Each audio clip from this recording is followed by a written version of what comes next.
naunda ko ang sali detalles di BTS The Fifth Album y como también starting ng world tour.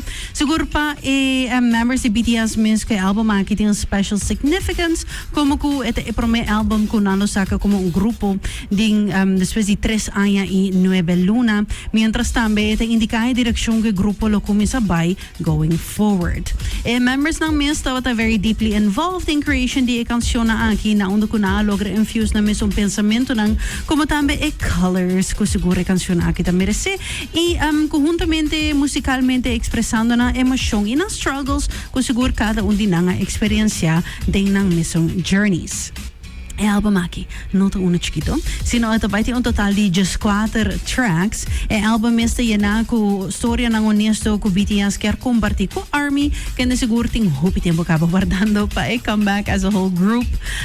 Di manera aki album the kind of heartfelt way pa bisa danki. Especialmente na fans ARMY. Kung siguro tawa tayo tour tempo aqui e después ko album aqui sali BTS também lo hasi un world tour e tour schedule mes lo queda anuncia dia 4 de Januari pa Martugam que men siguro something to look forward to for sure.